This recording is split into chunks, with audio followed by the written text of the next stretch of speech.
नमस्कार, स्वागत है आपका आज के ताज़ा और बड़ी समाचारों में। तो चलिए बात करते हैं खबरों को एक एक करके। अगर इससे पहले कि आप हमारे चैनल पर नए हैं तो चैनल को सब्सक्राइब करके बेल आइकन को दबा दें ताकि सभी प्रकार के लेटेस्ट न्यूज़ की जानकारी मिलती रहे।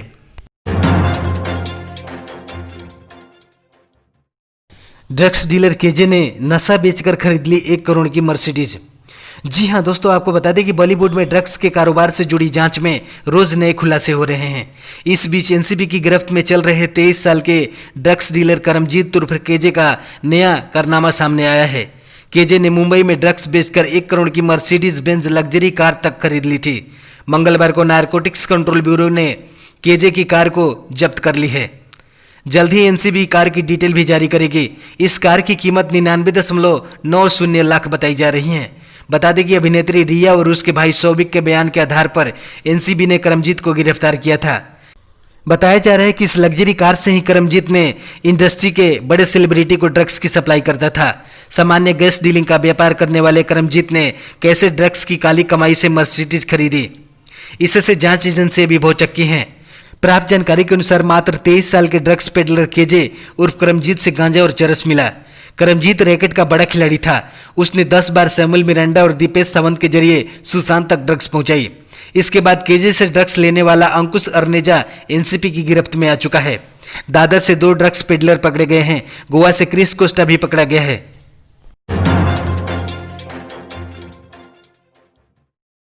18 सितंबर से बदल जाएगा एसबीआई एटीएम से 10,000 रुपये से ज्यादा कैश निकालने का नियम। जी हां दोस्तों, आपको बता दें कि देश के सबसे बड़े बैंक भारतीय स्टेट बैंक ने एटीएम फ्रॉड के बढ़ते मामले को देखते हुए एटीएम से कैश निकासी के नियमों में बदलाव किया है।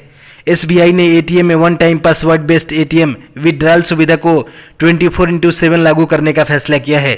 यह सुविधा देश भर के सभी एसबीआई एटीएम पर 18 सितंबर से लागू होगी। बता दें कि इससे पहले एसबीआई ने रात के समय एटीएम से फ्रॉड से बचने के लिए ओटीपी आधारित एटीएम विड्रॉल सुविधा 1 जनवरी 2020 से शुरू की थी। इसके तहत रात को 8 बजे से लेकर सुबह 8 बजे तक एसबीआई एटीएम से 10,000 रुपये और इससे से ज़्यादा कैश निकालते समय ओटीपी की ज़रूरत होती है। यानी 24/7 ओटीपी आधारित नगदी निकासी सुविधा की शुरुआत के साथ एसबीआई ने एटीएम नगदी निकासी में सुरक्षा स्तर को और मजबूत किया है। दिन भर इस सुविधा को लागू करने से एसबीआई डेबिट कार्ड धारक धोखेबाजों, अनाधिकृत निकासी, कार्ड स्कीमिंग, कार्ड क्लोनिंग और अन्य जोखिम से बच सकेंगे।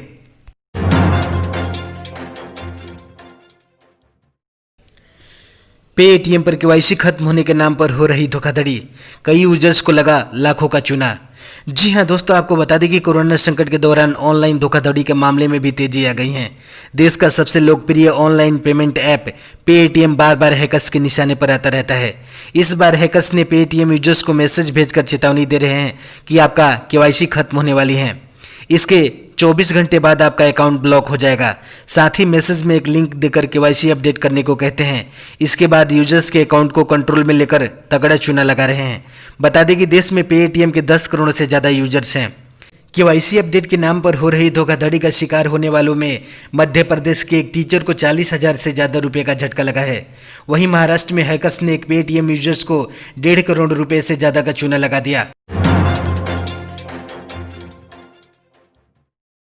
अमिताभ ने भेजे थे कंगना को फूल, आज अभिनेत्री ने जया से बेटे को लेकर किया सवाल। जी हां, आपको बता दें कि बॉलीवुड के ड्रग्स कनेक्शन का मामला अब संसद तक पहुंच चुका है। सोमवार को भाजपा सांसद रवि किशन ने इस मामले को लेकर लोकसभा में सवाल उठाया था, जिस पर मंगलवार को राज्यसभा में सांसद जया बच्चन ने भी पलटवार किया है। उन्होंने कहा है कि जिन लोगों ने फिल्म इंडस्ट्री से नाम कमाया है वे इसे गटर बता रहे हैं। इससे मैं बिल्कुल भी सहमत नहीं हूं। उन्होंने सरकार से अपील की है कि वो ऐसे लोगों से कहे कि इस तरह के भाषा का इस्तेमाल ना करें। ये वो लोग हैं जो जिस थाली में खाते हैं उसी में छेद करते हैं। जिसके बाद कंगना रनौत ने जया बच्चन सांसद के वीडियो को रीट्वीट करते हुए लिखा कि जया जी, क्या तब भी आप यही बात कहती अगर मेरी जगह आपकी बेटी श्वेता को टीन एज में पीटा जाता, ड्रग्स दिए जाते और मालिश किया जाता? क्या आप तब भी यही बात कहती अगर अभिषेक लगातार तंग किए जाने और उत्पीड़न की शिकायत करते और एक दिन फांसी पर लटके हुए पाए जाते? इसके साथ ही कंगना ने लिखा कि हमारे लिए भी थोड़ी दया दिखाओ।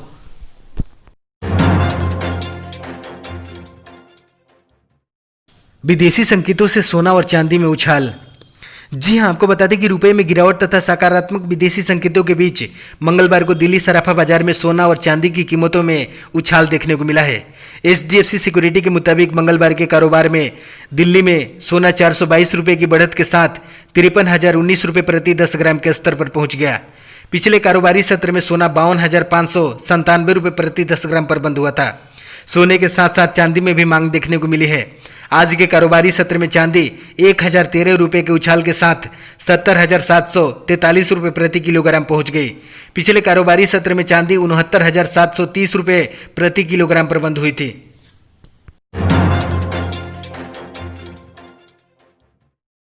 छह सरकारी कंपनियों को बंद करने की तैयारी में है सरकार।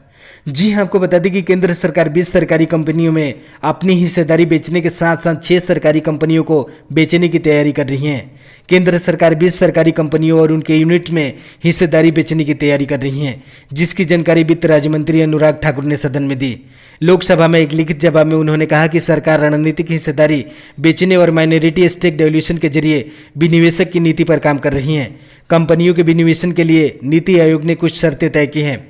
सरकार जिन सरकारी कंपनियों को बेचने की तैयारी कर रही है उनमें Hindustan fluorocarbon limited, scooter India, Bharat pump and compressor limited, Hindustan prefab, Hindustan newsprint और Karnataka antibiotic and pharmaceutical limited शामिल हैं।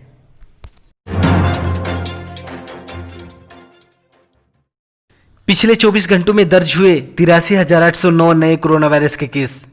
जी हां दोस्तों, आपको बता दें कि देश में कोरोना वायरस संक्रमितों की संख्या 49 लाख के चिंताजनक आंकड़े को पार कर चुकी है। स्वास्थ्य मंत्रालय के द्वारा जारी ताजा आंकड़ों के अनुसार पिछले 24 घंटों में 83,809 नए कोरोना वायरस के मामले सामने आए हैं, जिसके बाद कुल संक्रमितों की संख्या 49,30,236 पर पहुंच गई है। देश में इस वक्त 9,90,061 मरीज एक्टिव अवस्था में हैं, यानी या तो इनका इलाज अस्पताल में चल रहा है या फिर यह डॉक्टरों के दिशा निर्देश पर होम आइसोलेशन में है। वहीं पिछले 24 घंटों में इस खतरनाक वायरस की वजह से 1,054 मरीजों की मौत हुई है तथा 69,292 मरीज ठीक भी हुए हैं। कुल मृतकों की संख्या 80,776 हो गई है। वहीं इस वायरस को मात देकर ठीक होने वालों की संख्या भी 38,59,399 हो गई है।